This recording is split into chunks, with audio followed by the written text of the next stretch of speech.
அந்திவானிலோரமாய் ஏங்கி மின்னும் வெண்ணிலா, வெண்ணிலாவில் யாரது கள்ள வெண்முயல்?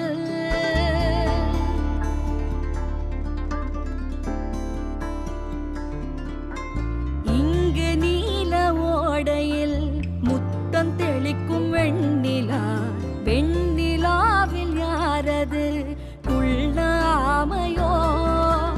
ஆமையதன் நெஞ்சிலே சுமக்கும் வெற்றிலை பெட்டி ஒன்று, யார் கண்ணும் படாமலே பதுங்கும் ஓடத்தின் ஓரம் சென்று, வான நட்சத்திரம் போல் பூட்டொன்று கொண்டந்த மாயப்பெட்டி, பூமியை போட்டிக் கொள்ளும் அளவு வெற்றிலை பற்றும் பெட்டி. செல்லமே வாணி கதை கே